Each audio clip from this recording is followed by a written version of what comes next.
So thank you for choosing to be part of this spiritual community today. We know you have lots of choices, and we're delighted you chose to be here with us. We call these Sunday talks reminders because they remind us of what we may have heard once, we may have known once, we may have forgotten or not. And I know I always benefit from being reminded, especially if I'm face to face with something that seems to contradict what I think I used to know. And capital L love is one of those things. We think we know what love is, right? But do we really? William James, a very pragmatic philosopher and psychologist, defined it as unconditional positive regard. When we decide ahead of time that we won't go looking for what's wrong with a person or a situation or a circumstance, but we will accept it and assume that whatever is going on in front of our eyes is for the good. We are looking at that situation with unconditional positive regard.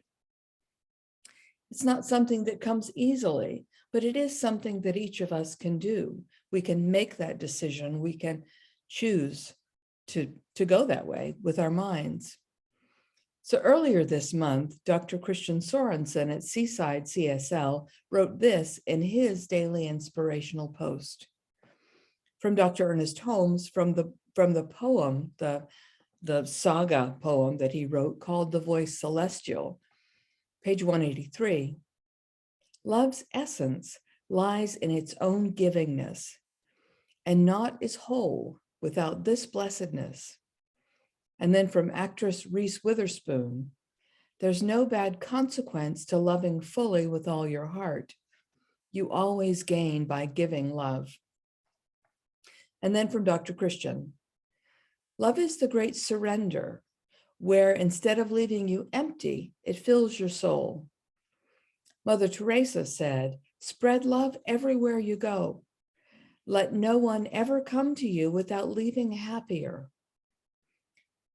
Dr. Christian, the universal flame of love consumes fear, melts away the prison bars of apprehension, and sets the soul soaring. No reason is required to become loving. Your heart yearns for that which it cannot describe, the ineffable touch of love.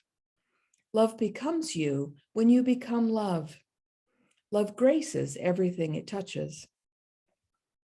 One of the crazy things about love is that it will interpret itself to you only when you love. In the generous giving of love, you go deep into being a receiver of love. Spirit's life force will flow through you, into you, and out into your relationships. Recognizing the divine in those around you lifts the level of your consciousness, making you a love distributor. Every action you take, motivated by the pulse of a fully loving heart, brings the richness of love in amazing ways. Love realizes itself in others and delights in the revelation of the dance of oneness.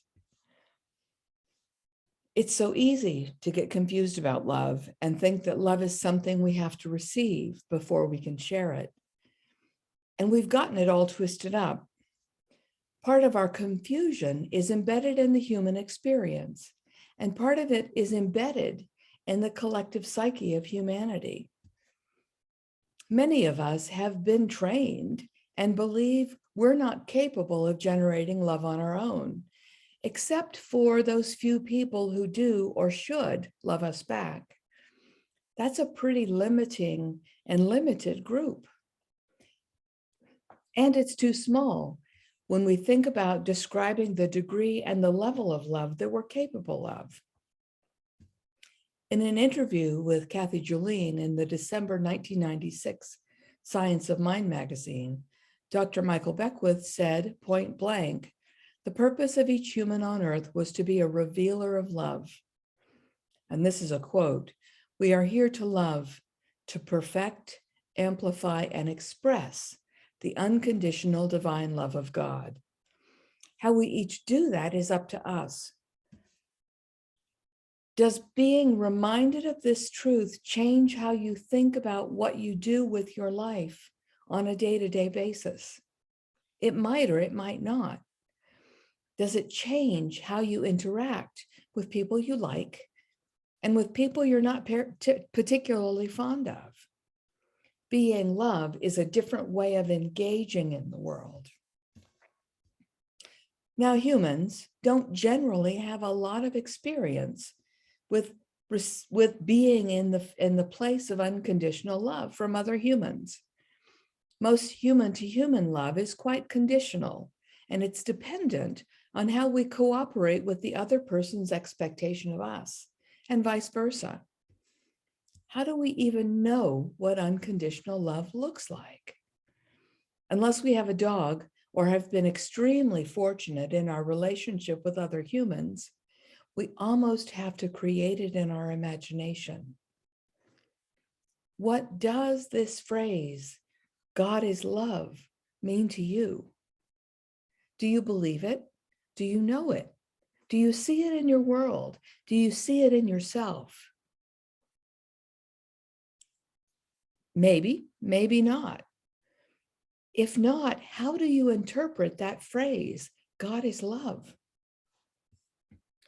I belong to a couple of groups that are not connected to any CSL community. I belong to a group of English-speaking writers from around the world who have decided to support each other in the creation of every single person's individual writing, their creation, their work that they're working on. It's a fabulous group built on an amazing idea that there are more than enough good ideas in the world, and we can encourage each other to bring those good ideas out into form, to bring them into creation. We can encourage each other and be encouraged. The first principle of this group is actually givingness. So sharing appreciation, sharing respect, sharing generously, this idea that, yes, please, what you've got has value, bring it, and bring it to the world. Most of the participants in this group are exquisitely generous, and we've developed a kinship with each other in cyberspace that borders really closely on a deep friendship, appreciation, and love. And occasionally, some of the folks that live near each other meet in person, and it's almost outrageous when they do finally meet in person, because we're so used to this world of everybody on their own computer, and yet that feeling of appreciation and connection is still strong and powerful. The second group that I belong to are groups, actually two different groups of quilters who make quilts for other people. We make quilts for charities, for cancer centers, for hospice centers, for veterans' homes, for hospitals, for orphanages, etc. And we make them for people we don't know. And most of the time, we aren't involved in delivering the quilts to our recipients, so we don't even know who gets them or even where they go exactly. And it's joyful to be part of both of these groups. In the writers group, I do get feedback on my own writing. So there's a possibility of receiving some kind of warm, generous support. In the two quilting groups that I belong to, the benefit is to me, from me, through me. And it's the feeling I have generated in myself of giving without any particular expectation of reward or recognition either. And it's lovely. There's something soul satisfying about being able to give that way and recognize I can add to the goodness of the world without ever having to touch it with my own self. So Dr. Ernest Holmes, in The Art of Life on page 106, wrote, "Humans are made up of the sum total of our conscious and subconscious thoughts, plus what we inherit from our ancestors and from race thought or collective unconscious, plus and this is important, a spiritual inwardness. Our trouble is not derived from life itself, but from the use we have made of it. Life exists in its fullness at the center of our being. If it were never blocked, it would always flow through us as life, love, harmony, happiness, and success. And then from Creative Mind, this is the piece that Sharon read earlier, page 76, the first book that Holmes wrote and published. Jesus saw not the law, but he also saw behind the law, the reason for it, and revealed behind all law the great lawgiver, a God of love, working out the great inner concepts of its own being in harmony and beauty, filled with peace, causing the sun to shine alike on the just and the unjust. Jesus did not try to overcome the use of the law. He understood all law, and he knew well that all law was at his command. He did not break the law, he fulfilled it. So how do we work out our own inner concepts of our own being in harmony, love, and beauty? We can't do it very well if we're exclusionary in who we love, or in how we love, or in how much we love. In the Christian New Testament, in the Gospel of John, it's recorded that Master Teacher Jesus had a conversation with a Samaritan woman at the well. In the beliefs of the day and the Judaic teachings which Jesus had studied, he was violating a couple of prohibitions, big ones. First of all, she was a Samaritan. And secondly, she was a woman. And he wasn't supposed to talk to either one. The first thing he does is ask her to give him a drink from the well. She's a little unnerved by this request and his engagement with her, knowing the cultural restrictions. And whether you believe this story is actual factual or simply allegory or metaphor, it doesn't matter. It's the teaching that matters. So this Samaritan woman talks about the water she draws out of the well. Master Teacher Jesus talks to her about being living water. She talks to him about her family worshiping God on the mountain. And she recognizes that the Jews only recognize the temple in Jerusalem as the only one right and perfect place to worship. Master Teacher Jesus says, no, and I'm mostly paraphrasing here, there will come a time when the place of worship doesn't matter. True worshipers worship in spirit and in truth. So how do we worship in spirit and in truth? My answer to that question is when we more consistently love with the love of God, that's what we're doing. So in the New Thought Dictionary, a book of definitions that was compiled by Dr. Holmes, he wrote, or somebody wrote and he approved, the definition of love, the outpouring of spirit, the givingness of life. In the lesser sense, the affection one has for another. The principle of love is not to be confused with mere sentimentality, although it all forms love as aspects of it. Love is the great transforming power which brings everything into harmony.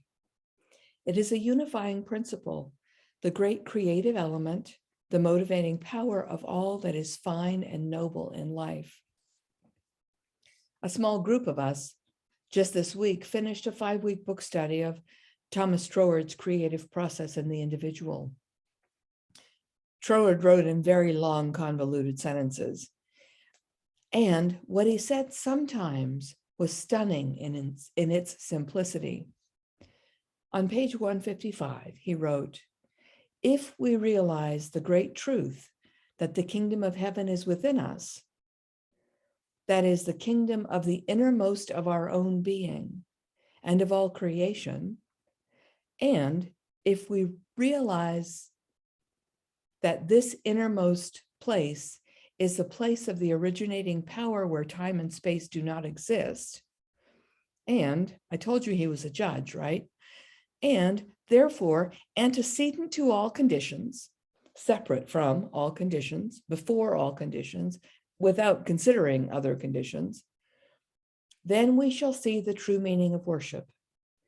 It is the perception of the innermost spirit as eternally independent of all conditioned manifestation, so that in the true worship, our consciousness is removed from the outer sphere of existence to the innermost center of unconditioned being.